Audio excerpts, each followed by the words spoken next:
Bon, je me dois de faire un mea culpa aux fans du FC Barcelone et au FC Barcelone, parce qu'il y a quelques vidéos de cela, je sais pas si vous vous rappelez, mais j'avais dit que le Barça ferait pas un mercato XXL parce qu'ils avaient plus d'argent.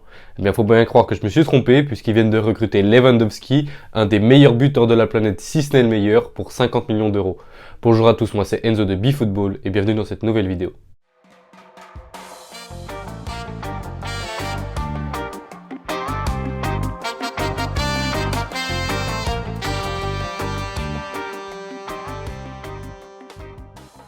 Bon, alors pour commencer la vidéo, on va parler du contexte qu'amène Lewandowski à signer au FC Barcelone, parce qu'on le sait, il n'est pas si simple que ça.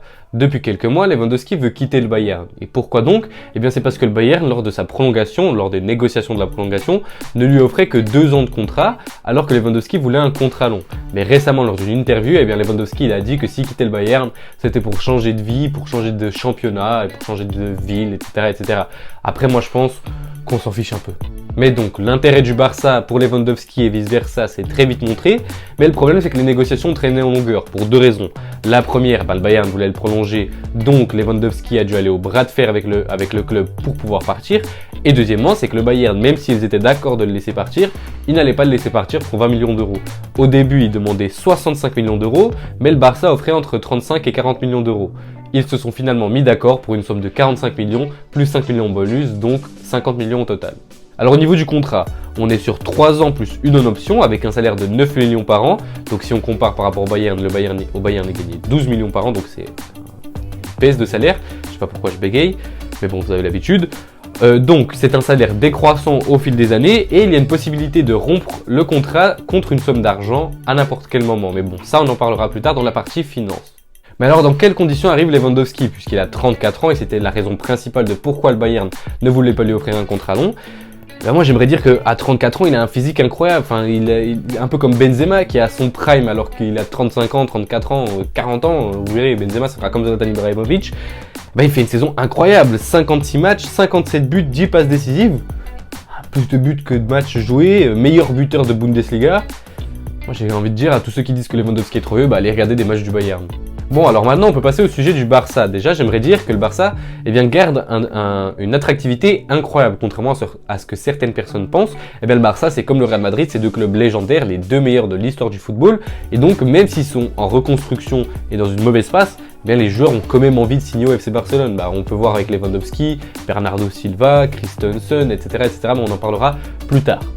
Et donc le Barça avait cruellement besoin d'un buteur, parce qu'avant on avait qui? On avait De Jong, bon il est parti parce qu'il était en prêt, Braithwaite, Depay il est très irrégulier, et bon il y a quand même Aubameyang qui est arrivé au mercato hivernal, mais c'est pas le serial buteur dont avait besoin le FC Barcelone. En plus, si on regarde au niveau des statistiques, le Barça de 2021-2022, c'est 68 buts marqués, et Lewandowski en 2021-2022, c'est 57 buts. Ça veut dire que ça ferait 83%, s'il avait joué au FC Barcelone cette année, ça ferait 83% des buts marqués par Lewandowski. Après, on le sait, la Bundesliga, c'est plus ouvert que le championnat espagnol, donc je pense pas que Lewandowski l'année prochaine va arriver et mettre 57 buts. Mais en tout cas, il va mettre minimum 40-30 buts, donc c'est un serial buteur dont le FC Barcelone a besoin. Ensuite, il y aurait la question du physique. Comme je vous l'ai dit avant, il a un physique exceptionnel. En plus, on le sait, il était au Bayern. Si on regarde, on compare à Dortmund ou même en Pologne avant qu'il rejoigne le Bayern, il était comme ça et maintenant c'est musclore. Donc après, voilà, c'est pas ça qui fait qu'il va tenir sur la longueur. Mais même sur ça, on peut voir que sur l'historique de ses blessures, il ne se blesse presque jamais, un peu à l'image de Benzema comme je vous l'ai dit. Maintenant, il y a la question de savoir est-ce que c'est Barça compatible, puisqu'on pourrait penser que Xavi veut jouer avec un faux numéro 9 un peu à la Guardiola à l'ancienne. Mais bon, pour moi, ça, il faut arrêter. C'est plus du tout ça. On l'a vu cette année avec Aubameyang. Il peut jouer avec n'importe quel buteur, Xavi. Et donc, Lewandowski, c'est déjà pas un simple buteur de surface. Si on regarde sa hitmap, on peut voir qu'il déborde un peu de la surface et qu'il redescend même des fois au milieu de terrain pour toucher des ballons. Et donc on peut voir qu'il apporte pas mal au jeu. En plus de ça, si on regarde du côté de ses passes clés, si on compare avec Ousmane Dembélé qui a fini meilleur passeur de Liga cette année, il est donc à 1,8 passes clés par match et Lewandowski 1,2. Donc on peut voir que oui, Dembélé est au-dessus, mais il n'y a pas un écart exceptionnel. Maintenant, si je regarde un peu plus du côté du Barça, on peut voir que comme je vous l'ai dit avant, ils font un mercato XXL. On a d'abord Christensen qui est arrivé libre. Bon, ça on le savait qu'il y avait des besoins en défense parce que Piqué c'est fini là, depuis qu'il est plus avec Shakira. Il a plus le niveau, mais bon, ça date déjà même de avant. Ensuite, il y a eu l'arrivée du coup de Lewandowski, qui est voilà, le serial buteur dont tout le monde avait besoin. Il y a l'arrivée de Kessié libre, qui alors au début on pouvait penser que c'était pas compatible avec l'ADN Barça, mais moi je pense que c'est plus complémentaire au milieu de terrain du Barça, puisque c'est vraiment le rock défensif, tandis que Pedri, Busquets, De Jong s'il reste, eh bien seront vraiment les joueurs plus créatifs. Ensuite, on a l'arrivée de Rafinha pour 67 millions d'euros. Alors pour moi, c'est une recrue excellente, mais ça reste un peu cher, surtout qu'on a déjà Dembélé. Mais bon, pour moi, son prix s'explique de 1 par la concurrence, la première ligue, et parce qu'il est brésilien, donc Nation Bankable, tu connais. Et en plus de ces recrues déjà officielles, on a les rumeurs. Donc on aurait Koundé, Bernardo Silva, pourquoi pas Dybala. Je vous renvoie à ma vidéo que j'ai fait sur lui il y a quelques jours. On aurait aussi Azpilicueta et Alonso de Chelsea. Mais donc je sais pas si on se rend compte de l'attaque de dingue qu'on aura au FC Barcelone l'année prochaine. On aura Lewandowski, Rafinha, Dembélé, Aubameyang, Fati, Torres, Memphis Depay, Braithwaite. Et en plus de ça, on a les nouvelles recrues, donc Kessié, Christensen. Et pour moi, certains seront contents de ces arrivées et de cette attaque incroyable, puisque ça va permettre au Barça de revenir et d'amener du niveau. Mais certains seront pas contents. Bon, déjà, on aura peut-être les supporters madrilènes, dont moi, mais on aura surtout les joueurs qui seront en concurrence avec les attaquants, puisque ce sera des joueurs qui étaient l'année passée presque des titulaires indiscutables, en tout cas qui avaient beaucoup de minutes de jeu, mais qui maintenant, avec l'arrivée de Rafinha, Lewandowski, etc., en auront moins. Mais en tout cas, au niveau de l'attaque, on aura normalement Fati, s'il n'est pas blessé toute la saison, Lewandowski, et à droite Dembélé ou Rafinha. Et en plus de ça, on a les remplaçants, on aura Aubameyang, Memphis Depay, Torres, Braithwaite, le plus important, même pour moi il pourrait être en concurrence avec Lewandowski, mais en tout cas on aura une attaque de dingue au FC Barcelone l'année prochaine. Non mais plus sérieusement, une attaque de folie, mais il faudra quand même vendre juste même pour l'équilibre du vestiaire et pour des questions financières, comme par exemple Memphis Depay, Braithwaite, etc. Mais donc on parle de questions financières, c'est le moment d'entrer dans la partie de la finance. Alors bien sûr, je ne suis pas comptable, je ne vais pas vous faire une analyse financière et fiduciaire du FC Barcelone, mais on va juste essayer de comprendre comment le Barça est passé de super endetté à faire un mercato XXL comme ça. Parce que si je pensais que le Barça n'allait pas faire un gros mercato, c'est quand même pour des raisons. Bon, alors on a déjà eu le renflouement des caisses avec le partenariat avec Spotify. Ça apporterait 435 millions, 235 millions pour les maillots jusqu'en 2026, 15 millions sur les maillots d'entraînement jusqu'en 2025, 20 millions sur le stade jusqu'en 2026 et d'autres revenus partiels avec Spotify.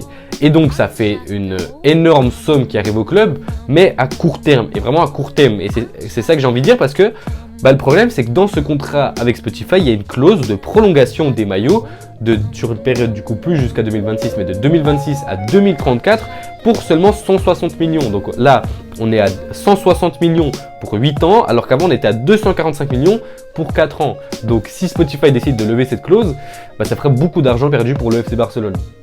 En plus de ces renflouements de caisse avec Spotify, on a les droits TV. Le Barça a conclu un accord avec les socios pour vendre 25% de ces droits TV sur une durée de 25 ans. Ils en ont déjà vendu 10 à un fonds américain pour 200 millions d'euros. Et le Barça, ils espèrent vendre les 15% restants pour une somme totale d'environ 400 millions d'euros. Et donc c'est tout ça qui a permis au club de recruter. Mais le problème, c'est qu'à long terme, c'est pas très bon. Et en plus de ça, on a le fair play financier parce que oui, le Barça recrute, mais on sait, en Liga, ils ont déjà eu des problèmes avec Lionel Messi. Il faut aussi vendre pour alléger la masse salariale et aussi amener des revenus. Et donc, c'est pour ça qu'on aurait la vente probable de Jong à United, même si le club, même si le joueur ne veut pas partir, ce qui est compréhensible, parce que quand tu passes de jouer avec Pedri et Busquets à McTominay et Fred, même si il y a l'entraîneur de l'Ajax, là, j'ai un blanc maintenant, Ten Hag qui est là-bas, moi je vous dis la vérité, j'aurais pas envie de signer là-bas à la place de Jong. Donc moi, De Jong, il me fait un peu de la peine, mais j'ai envie de vous dire, moi c'est pas mon problème, je suis pour le Real Madrid, nique le Barça, je m'en fous. Mais bref, c'est pas ça le sujet.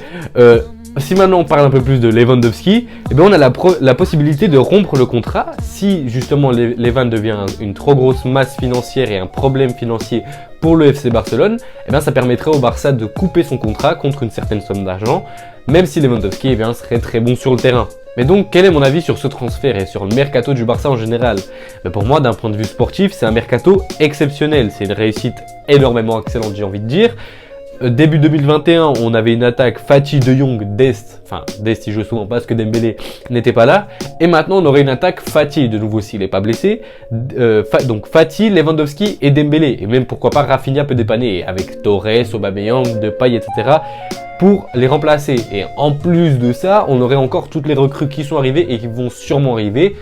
Enfin, pour moi, si on a Azpilicueta, Alonso et puis, comment il s'appelle l'autre, Koundé qui arrive, pour moi, ce serait un mercato exceptionnel. Ça ramènerait la compétitivité en Liga. Bon, même si ces dernières années, ben voilà, le Real, ils ont gagné. L'année d'avant, c'était l'Atlético. L'année d'avant, le Real. Et l'année d'avant, le Barça, c'était pas toujours la même équipe qui gagnait chaque année. Mais en tout cas, ça ramènerait le Barça au top niveau puisque ça fait 4 ans qu'ils n'ont pas gagné la Liga. Et ça ramènerait justement, en parlant de Barça-Real, le duel Barça-Real et le duel Lewandowski-Benzema parce que franchement, on avait quoi comme duel ces derniers temps? Enfin, Messi-Benzema, c'était pas vraiment un duel parce que quand Messi était encore là, il était quand même à un niveau au-dessus de Benzema. Là, ça ferait vraiment, et surtout c'était pas le même profil, hein, mais là, ça ramènerait vraiment le duel Lewandowski versus Benzema. Et donc, ça amènerait énormément de spectacles pour la Liga et pour les supporters de foot. Donc voilà, d'un point de vue sportif, énormément excellent, mais d'un point de vue financier, bah, pour moi, j'ai envie de dire que c'est très dangereux ce que fait le Barça parce que oui, maintenant ils sont en train d'amasser une somme d'argent exceptionnelle, mais à l'avenir, peut-être qu'on aura de nouveau une dette à cause de tout l'argent qu'ils perdent maintenant. Et en plus, maintenant, si on parle de Lewandowski dans le mercato, c'est 50 millions quand même que tu poses sur la table que tu vas pas retrouver, plus le salaire, etc. Enfin, si on regarde du côté des maillots, ils ont gagné 245 millions sur les 4 ans. Lewandowski, ça utilise déjà à peu près 100 millions, hein, donc je trouve que c'est quand même assez risqué ce que fait le FC Barcelone. Et moi, si j'étais dirigeant barcelonais, je ne le suis pas, ben, j'aurais peut-être pas fait tout ça. Après, est-ce que le Barça avait vraiment le choix s'il voulait survivre? Eh bien, c'est la question que je vous pose parce que pour moi, c'est terminé dans cette vidéo. Mais dites-moi dans les commentaires, est-ce que vous pensez que le Barça a bien fait justement de renflouer les caisses de cette manière-là? Est-ce que Lewandowski est une bonne option pour le Barça? En même temps, vous me direz, Lewandowski n'est-il pas une bonne option pour n'importe quel club? Et est-ce que vous voyez le Barça remporter quelque chose l'année prochaine? Moi, je vous dis à la prochaine pour une nouvelle vidéo.